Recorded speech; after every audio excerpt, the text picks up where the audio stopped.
प्रिय स्टूडेंट, आप सभी कैसे हो। हम आशा करते हैं, उम्मीद करते हैं कि आप सभी जो है ना एग्जाम का तैयारी एक अच्छे तरीका से कर रहे होंगे। आज के क्लास में हम आप सभी के लिए लेकर आ गए हैं ऑब्जेक्टिव क्वेश्चन, यानी क्लास टेंथ का जो है ऑब्जेक्टिव क्वेश्चन लेकर आ गया हूँ हिंदी का। कौन सा? तो हिंदी का वीवीआई ऑब्जेक्टिव क्वेश्चन यानी 80 गो एमसीक्यू मैंने लेकर आ गया हूं आप सभी के लिए। तो चलिए, तो सबसे पहले क्लास स्टार्ट करने से पहले मैं आपको कुछ बात बताना चाहूंगा जो कि इम्पोर्टेंट है। देखिए, हमारे चैनल के माध्यम से आप यदि जुड़े रहिएगा तो आपको सबसे पहले टेलीग्राम ग्रुप में जुड़ना अनिवार्य है। टेलीग्राम ग्रुप में यदि आप जुड़ जाते हैं तो आपको यहाँ से पीडीएफ यानी जिस तरीका से क्लास अपलोड होते हैं उसी तरीका से डेली बाय डेली यहाँ से पीडीएफ आपको फ्री में अपलोड किया जाता है। वहां से जुड़ जाइए, बस वहां से पीडीएफ प्राप्त कर सकते हैं। सबसे पहले ये क्लास डेली चलते हैं। लगभग हम जो है प्रत्येक सभी सब चैप्टर बाय चैप्टर नहीं, यानी प्रत्येक यानी बुक से जो है ना किताब से हमने यानी जितना भी पूछे जाने की संभावना क्वेश्चन है उन सभी को एकत्रित करके लाता हूं। आज जिस तरीका से हिंदी का 80 एमसीक्यू करवाऊंगा, कितना 80 एमसीक्यू करवाऊंगा। और यहाँ पे ये क्वेश्चन देखिए, यहाँ पे ये क्वेश्चन जो एग्जाम में पूछा गया है और पूछे जाने की संभावना भी बनती है इनका, वैसे वैसे क्वेश्चन मैंने लाया हुआ। चलिए, तो आज के क्लास को स्टार्ट करते हैं एक बेहतरीन तरीका से। उससे पहले सबसे पहले आपको हमारे टेलीग्राम ग्रुप का लिंक जो है ना आपको वीडियो के नीचे डिस्क्रिप्शन में यानी मिल जाएगा। वहां से आप लिंक पर क्लिक करके आप जो है जुड़ सकते हैं, ग्रुप में जुड़ सकते हैं। व्हाट्सएप ग्रुप में होता क्या था, यानी यहाँ पे ढेर सारे बच्चे हो जाते थे, यहाँ पे बहुत ही कम नंबर यानी जुटते थे। हम जो है लगभग करीब जो है यहाँ पे उतना आदमी को नहीं जोड़ पाते थे, नहीं उतना हमारे पास समय बचते थे कि मैं जोड़ पाता एक एक करके। इसीलिए मैंने सोचा क्यों पीडीएफ को अब हमने टेलीग्राम ग्रुप में डालूंगा। इसीलिए हमने पूरी तरीका से अब ये बना लिया हूं कि पीडीएफ आपको टेलीग्राम ग्रुप पे ही मिलेगा। चलिए, तो स्टार्ट करते हैं पहला नंबर क्वेश्चन से। अब यहाँ देखिएगा पहला number question, first number question को देखिए। यहाँ पे एक नंबर क्वेश्चन को देखिए, करके बहादुर को लेखक के घर कौन लेकर आया था। यानी बहादुर कहानी सुना है ना, बहादुर नामक कहानी, तो उस कहानी से ये लाइन लिया गया है। यानी कह रहा बहादुर को लेखक के घर कौन लेकर आया था। देखिए, ये क्वेश्चन पूछे जाना है और 2021 में ये क्वेश्चन पूछा गया, इस साल भी पूछे जाने की संभावना बनती है। कहा कि बहादुर को लेखक के घर कौन लेकर आया था। कौन लेकर आया था? यानी लेखक के साले साहब लेकर आया। कौन लेकर आया था? लेखक यानी बहादुर को लेखक के साले साहब लेकर आए थे। यानी लेखक के घर पर जो लेकर आए थे, बहादुर को लेखक के साला साहब लेकर आए हुए थे। अब यहाँ पे देखिएगा दूसरा नंबर क्वेश्चन को, कर्नाटक प्रदेश का श्रवणबेलगोला स्थान किसका प्रसिद्ध तीर्थ स्थल है। यानी कर्नाटक प्रदेश का श्रवणबेलगोला स्थान किसका प्रसिद्ध तीर्थ स्थल है। यानी कर्नाटक प्रदेश का जो है श्रवणबेलगोला स्थान जो है वह किसका प्रसिद्ध तीर्थ स्थल है, ये व्यक्ति का नाम बताना है। तो ये जो है जैनों यानी जैन धर्म होते हैं उनके लिए वहां क्या तीर्थ स्थल जो है यानी प्रसिद्ध है जैनों के लिए। तो ऑप्शन नंबर आप डी को टिक करिएगा। अब यहाँ पे देखिएगा यानी तीसरा नंबर क्वेश्चन को, नागरी लिपि में प्राचीन मराठी भाषा के लेख मिलने लग जाते हैं। कहा कि नागरी लिपि में प्राचीन मराठी भाषा के लेख मिलने लग जाते हैं। ये जो है कब से मिलने लग जाते हैं? तो 11वीं सदी से मिलने लग जाते हैं। कब से मिलने लगते हैं? तो 11वीं सदी से मिलने लग जाते हैं। ऑप्शन नंबर हम डी को टिक करेंगे।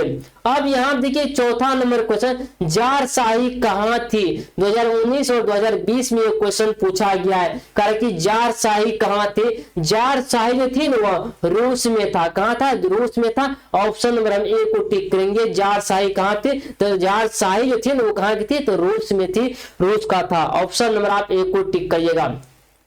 5वां नंबर क्वेश्चन को देखिए, कर उत्तर प्रदेश से नागरिक लिपि के लिए कब से मिलने लगते हैं। यानी ये जो है 9वीं सदी से उत्तर प्रदेश का पूछ रहा है, तो उत्तर भारत से नागरिक लिपि के लिए कब से मिलने लगते हैं, यानी उत्तर भारत का जो पूछ रहा है, तो ये जो मिलने लगते हैं 9वीं सदी से, तो ऑप्शन नंबर हम सी को टिक करेंगे, यानी 9वीं सदी से मिलने लगते हैं। अब यहाँ पे देखिएगा 6ठा नंबर क्वेश्चन को, कारण किसने कहा, ये क्वेश्चन में ध्यान से सुनिएगा, कारण कि किसने कहा कि 11 रुपये साड़ी के खूंट से निकाल कर यही चौपाई पर रखे पर वे नहीं मिल रहे। कह रहा है कि ऐसा बात, ये बात जो है किसने कहा कि 11 रुपये जो है ना साड़ी से खूंट से निकाल करके और यही मैंने चरपाई पर रख दिया हूं, लेकिन परंतु अभी जो है ये रुपये नहीं मिल पा रहे।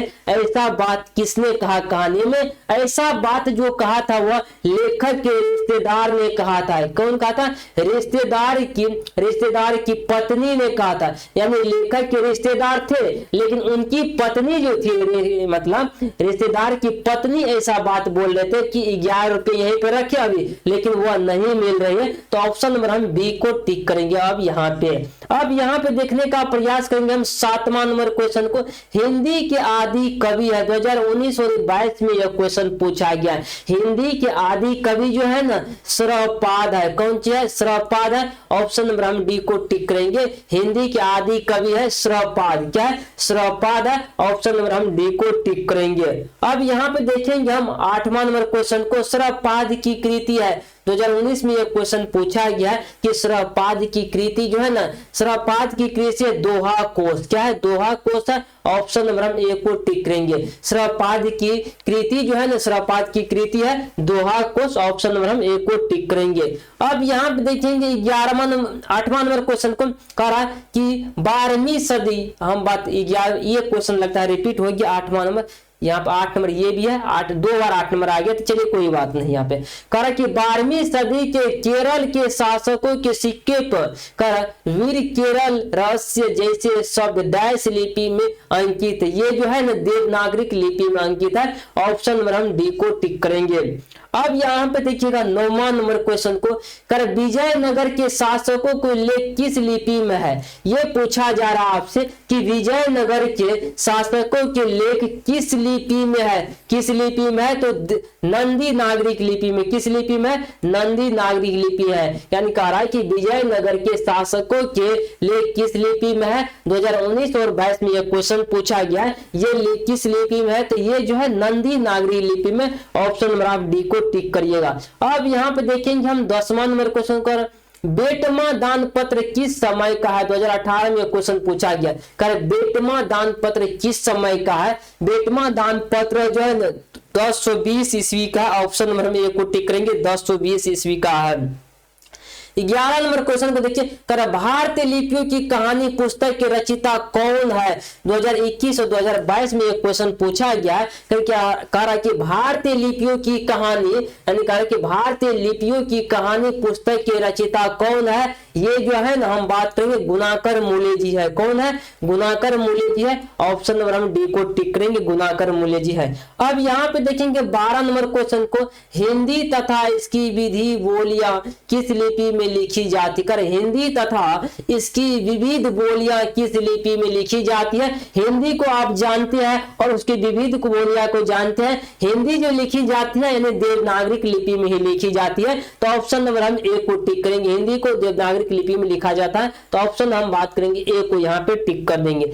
अब यहाँ पे देखेंगे हम 13 नंबर क्वेश्चन को, कर सूर्य नामक पुस्तक किनकी रचना है, 2021 में यह क्वेश्चन पूछा गया है, कह रहा है कि सूर्य नामक पुस्तक जो है वह किनकी रचना है, सूर्य नामक पुस्तक जो है ये रचना जो गुणाकर मूले का है, किसका है, तो गुणाकर मूले की रचना है, सूर्य नामक पुस्तक किनकी रचना है, तो गुणाकर मूले जी का है, ऑप्शन नंबर आप सी को टिक करने की यहाँ पे प्रयास करिएगा। चलिए अब यहाँ पे देखते हैं 14 नंबर क्वेश्चन को, हम नेवाली भाषा किस लिपि में लिखी जाती है, आपसे ये पूछा जा रहा है कि नेवाली भाषा जो है किस लिपि में लिखी जाती है? तो देवनागरिक लिपि में लिखी जाती है। नेपाली भाषा देवनागरिक लिपि में लिखी जाती है। ऑप्शन नंबर हम ए को टिक करेंगे। अब 15 नंबर क्वेश्चन को देखिए, नागरिक लिपि के आरंभिक लेख हमें कहाँ मिलते हैं? कारण कि नागरिक लिपि के आरंभिक लेख जो हमें मिलते हैं कहाँ पे मिलते हैं? ये मिलते हैं दक्षिणी भारत में। नागरिक लिपि के अभिलेख कहाँ मिलते हैं? तो दक्षिणी भारत में। ऑप्शन नंबर हम बात करेंगे सी को टिक करेंगे। अब यहाँ पे देखेंगे हम 16 नंबर क्वेश्चन को, कर धारा नागरिक का कौन शासक अपने विद्वान रूपी अंक के लिए इतिहास में प्रसिद्ध है? ये जो है परमार शासक भोज है। ऑप्शन नंबर हम सी को टिक करेंगे कि बेहतरीन तरीका से। अब यहाँ पे देखिएगा 17 नंबर क्वेश्चन को, कहा चंद्रगुप्त विक्रमादित्य का व्यक्तिगत नाम क्या था? यानी कहा चंद्रगुप्त विक्रमादित्य का व्यक्तिगत नाम क्या था? व्यक्तिगत नाम जो था इसका सबसे पहले ये देखिए क्वेश्चन 2023 में पूछा गया और इसका व्यक्तित्व नाम जो था देव था। क्या नाम था? देव था। ऑप्शन नंबर हम सी को टिक करेंगे। अब यहाँ पे देखेंगे हम 18 नंबर क्वेश्चन को, हिंदी भाषा की लिपि क्या है? आपसे ये पूछा जा रहा है कि हिंदी भाषा की लिपि क्या है? क्या है? तो देवनागरिक लिपि है। हिंदी भाषा की लिपि क्या है? हिंदी को किस लिपि में लिखी जाती है? तो हिंदी को देवनागरिक लिपि में लिखे जाते हैं। ऑप्शन नंबर हम बात करेंगे बी को यहाँ पे टिक करने का प्रयास करेंगे। अब यहाँ पे देखेंगे हम 19 नंबर क्वेश्चन को एक बेहतरीन तरीका से। अब यहाँ पे देखिएगा, कर दोहा कोश किनकी रचना है? 2020 में ये क्वेश्चन पूछा गया है कि दोहा कोश जो है किसकी रचना है? ये जो है श्रवपाद की रचना है। किसकी रचना है? श्रवपाद की रचना। ऑप्शन नंबर हम ए को टिक करेंगे। दोहा कोश जो है किसकी रचना है? दोहा कोश जो है श्रवपाद की रचना है। ऑप्शन नंबर हम ए को टिक करेंगे। अब यहाँ पे हम देखेंगे 20 नंबर क्वेश्चन, रामायण की रचना किस भाषा में है? 2020 में ये क्वेश्चन पूछा गया है। कहा रामायण की रचना जो है किस भाषा में है? रामायण की रचना जो है संस्कृत भाषा में। किस भाषा में? संस्कृत भाषा में। रामायण की रचना किस भाषा में? रामायण की रचना जो है ना वो संस्कृत भाषा में। ऑप्शन नंबर हम ए को टिक करेंगे। अब यहाँ पे देखेंगे हम 21 नंबर का, तमिल मलयालम तेलुगु कन्नड़ भाषाएं है। 2020 में ये क्वेश्चन पूछा गया है कि तमिल मलयालम तेलुगु कन्नड़ भाषाएं जो है दक्षिणी भारत में। ऑप्शन नंबर हम डी को टिक करेंगे कि बेहतरीन तरीका से। अब यहाँ पर हम देखेंगे 22 नंबर क्वेश्चन को देखने का प्रयास करें हम। टकसाल शब्द का अर्थ है, 2024 में क्वेश्चन पूछा गया है। टकसाल शब्द का अर्थ जो है ना जहां सिक्के ढलते हैं। कहां पे? जहां सिक्के ढलते हैं। ऑप्शन नंबर बी को टिक करें, जहां पे सिक्के ढलते हैं। अब यहाँ पे देखिएगा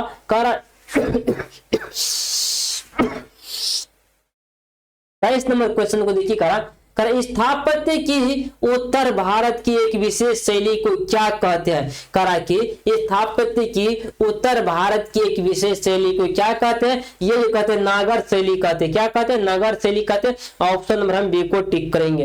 अब यहाँ देखिए 24 नंबर क्वेश्चन को, देवनागरिक लिपि में कौन सी भाषा लिखी जाती है? बार बार ये क्वेश्चन पूछे जाते हैं एग्जाम में। इसको जितना स्टार लगाना चाहिएगा आप लगा सकते हैं। यानी कहा 2023 और 24 में क्वेश्चन पूछा गया है कि देवनागरिक लिपि में कौन सी भाषा लिखी जाती है? देवनागरिक लिपि में लिखी जाती है, यानी देखिए हिंदी लिखी जाती है सबसे पहले, नेपाली और बनवेरी लिखी जाती है, मराठी भी लिखा जाता है। उपयुक्त हम सभी का बात करेंगे ये लिखी जाती है। अब यहाँ पे देखने का प्रयास करेंगे 25 नंबर क्वेश्चन को, लेखक के रिश्तेदार ने बहादुर पे क्या आरोप लगाए? आपसे ये क्वेश्चन पूछा जा रहा है कि लेखक के रिश्तेदार जो आए हुए थे, करा कि वो बहादुर पे क्या आरोप लगाए थे? वो आरोप लगाए थे पैसे चुराने का आरोप लगाए थे। क्या लगाए थे? यानी पैसे चुराने का आरोप लगाए थे। ऑप्शन नंबर हम ए को टिक कर देंगे। अब यहाँ पे देखेंगे कि बेहतरीन तरीका से करा इनमें से कहानी है। 2019 में क्वेश्चन पूछा गया कहानी। देखिए नाखून क्यों बढ़ते हैं? बहादुर नौबत खाने में। ये सब कहानी तो नहीं है, लेकिन बहादुर आप जानते हैं कि क्या है? कहानी है। ऑप्शन नंबर हम बी को टिक कर देंगे। चलिए अब यहाँ देखिए 27 नंबर क्वेश्चन को, बहादुर लेखक के घर से अचानक क्यों चला गया? 2000 ये जो है 18 में क्वेश्चन पूछा गया, कर बहादुर लेखक के घर से अचानक क्यों चला गया? बहादुर जो है बहादुर लेखक के घर से अचानक क्यों चला गया है? ये कारण जो था स्वयं के प्रति लेखक तथा उसके घर वालों के व्यवहार में आए परिवर्तन। मतलब लेखक को स्वयं उनके तथा उनके घर वालों में व्यवहार में कुछ परिवर्तन आ गया, जिसके कारण यहाँ चले गया, अचानक घर छोड़कर चला गया। अब यहाँ देखिए ऑप्शन नंबर सी को टिक करिएगा। 28 नंबर साहित्य के निर्माण में करा प्रतिभाशाली मनुष्य की भूमिका है। क्या है भूमिका? करा साहित्य के निर्माण में प्रतिभाशाली मनुष्य की भूमिका जो है ना निर्णायक है। क्या है? निर्णायक है। ऑप्शन नंबर हम बी को टिक करेंगे, निर्णायक है।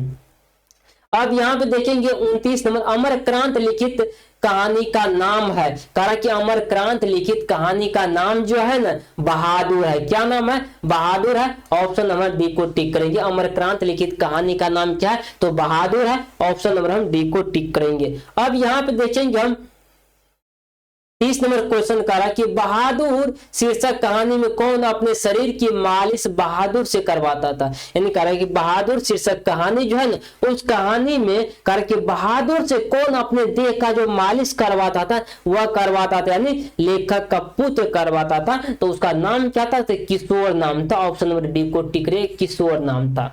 अब यहाँ पे देखिएगा 31 नंबर, बहादुर शीर्षक पाठ के लेखक के बड़े लड़के का नाम क्या था? क्या नाम था? किशोर नाम था। यानी बड़े लड़के का नाम किशोर नाम था। ऑप्शन नंबर आप सी को टिक करिएगा। 32 नंबर क्वेश्चन को देखिए कि बेहतरीन तरीका से। अब यहाँ कहा है कि बहादुर का बाप कहाँ मारा गया था। यानी आपसे ये क्वेश्चन 2020 में पूछा गया था एग्जाम में। क्वेश्चन कहा कि बहादुर का बाप कहाँ मारा गया था? युद्ध में मारा गया था। बहादुर का पिता जो था ना वह युद्ध में यानी मारा गया था। ऑप्शन नंबर आप ए को टिक करने का प्रयास करिएगा। अब यहाँ देखिए 33 नंबर क्वेश्चन को, बहादुर से मार खाकर भैंस भागी भागी किसके पास चली आई थी?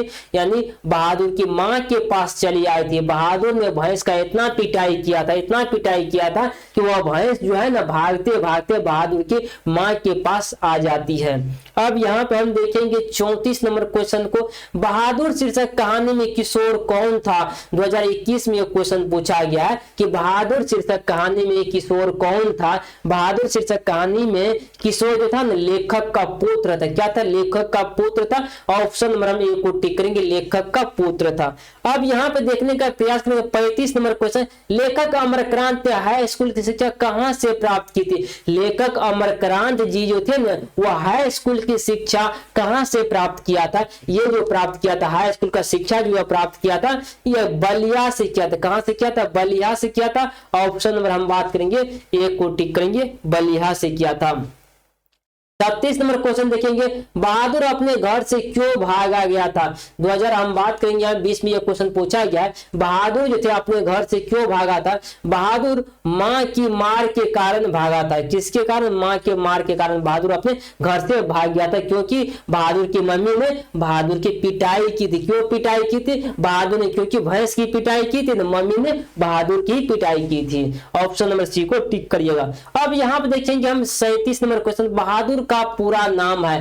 देखिए ये क्वेश्चन 2019 और 2020 में ये क्वेश्चन पूछा गया है। कारण कि बहादुर का पूरा नाम क्या है? बहादुर का पूरा नाम जो है ना क्या है? दिल बहादुर नाम था। बहादुर का पूरा नाम दिल बहादुर था। ऑप्शन नंबर हम ए को टिक करेंगे, बहादुर का पूरा नाम क्या था? तो दिल बहादुर था। अब यहाँ पे देखेंगे हम बात करेंगे आते हैं बहादुर कहाँ का रहने वाला था। कहा कि बहादुर जो कहाँ का रहने वाला था, 2019 में भी ये क्वेश्चन पूछा गया, बहादुर कहाँ का रहने वाला था? बहादुर नेपाल का रहने वाला था। कहाँ का रहने वाला था? नेपाल का रहने वाला था। ऑप्शन नंबर हम सी को टिक करेंगे।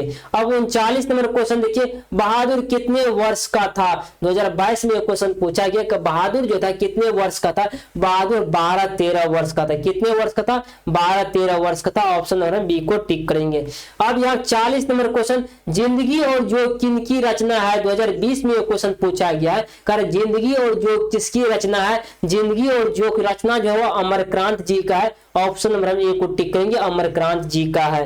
अब यहाँ पे देखेंगे 41 नंबर क्वेश्चन, निर्मला कौन थी? 2021 और 2023 में क्वेश्चन पूछा जा रहा है कि निर्मला कौन थी? निर्मला किसका नाम था? तो लेखक की पत्नी का नाम निर्मला था। अमरक्रांत लेखक जो थे उनकी पत्नी का नाम क्या था? निर्मला नाम थी। ऑप्शन नंबर आप यहाँ पे बी को टिक करेंगे कि बेहतरीन तरीका से। चलिए और यहाँ पे 42 नंबर क्वेश्चन तो बढ़ जाते हैं एक बेहतरीन तरीका से। अब यहाँ पे देखिए करीब हमने लगभग आज का आधा क्वेश्चन कर लिया, करीब और 40 क्वेश्चन होगा या तो 30 क्वेश्चन होगा। तो आप लोग क्लास में कंटिन्यू बने रहने का प्रयास कीजिए।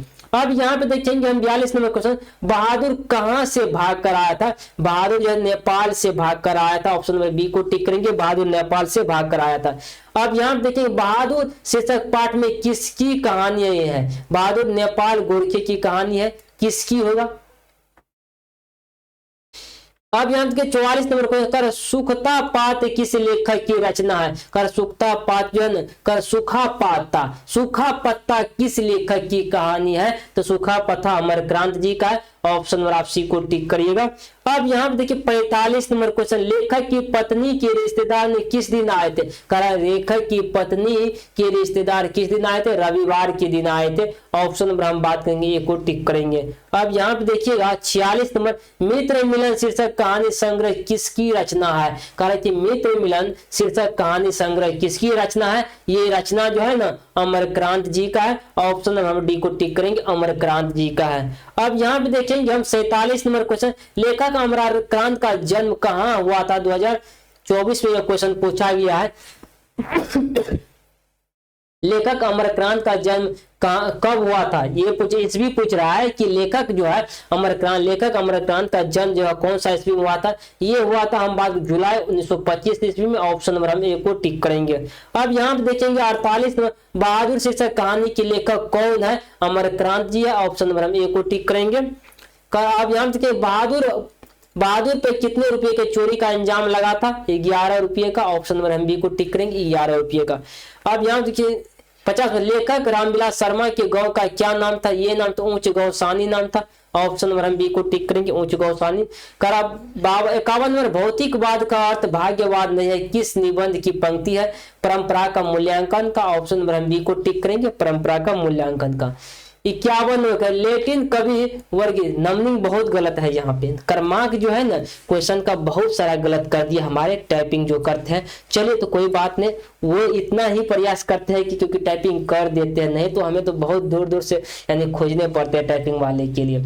नहीं तो इससे इस दुकान वाले के पास जाओ, उस दुकान वाले के पास जाओ, इस तरीका की टाइपिंग वाले किस तरह से मैं करवाता हूँ। क्योंकि देखिए शुरुआत में जो है ना स्टार्ट करने के लिए क्लास को बहुत सारे मेहनत करने पड़ते हैं, अकेले उतना नहीं हो पाते हैं, तो किसी से सपोर्ट लेना भी पड़ते हैं, किसी से सहायता भी लेने पड़ते हैं। चलिए यहाँ पे क्वेश्चन पर हम चलते हैं। लैटिन कवि वर्गीय पर कितने एक बड़ी अच्छी कविता लिखी थी? ये जो अंग्रेज कवि टेनिसन। ऑप्शन नंबर हम ए को टिक कर देंगे। अब यहाँ पे देखेंगे 52 का टेनिसन किस भाषा के कवि है? का टेनिसन जो है किस भाषा की कवि है? ये साथ ही साथ ये क्वेश्चन 2024 में पूछा गया। टेनिसन जो है किस भाषा की कवि है? अंग्रेजी भाषा की कवि है। ऑप्शन और हम सी को टिक करेंगे।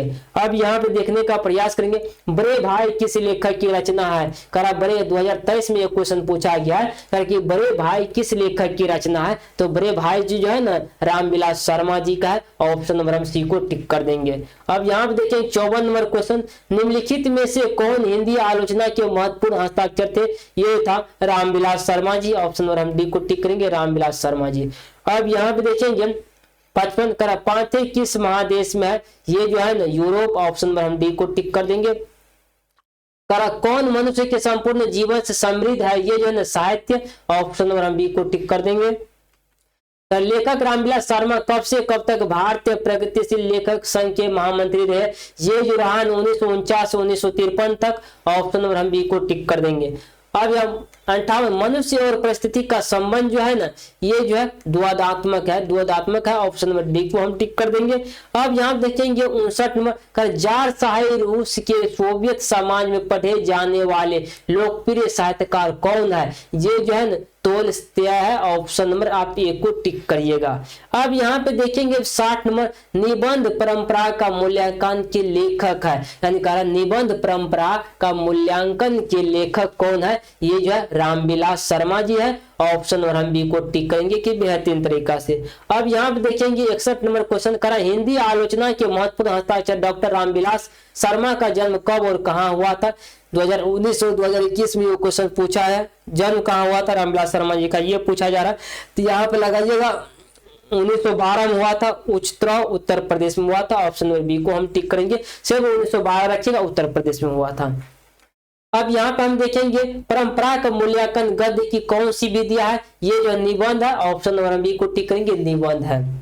अब यहाँ पे रामविलास शर्मा का निधन कब हुआ था? रामविलास शर्मा का निधन जो हुआ था 31 मई 2000 ईस्वी में हुआ था। ऑप्शन नंबर हम बात करेंगे एक को। 64 कर साहित्य की परंपरा का संपूर्ण ज्ञान किस व्यवस्था में संभव जो है ये जो है ना समाजवादी। ऑप्शन नंबर हम सी को टिक कर देंगे। कर जातीय अस्मिता की दृष्टि से इतिहास का प्रवाह कैसा है।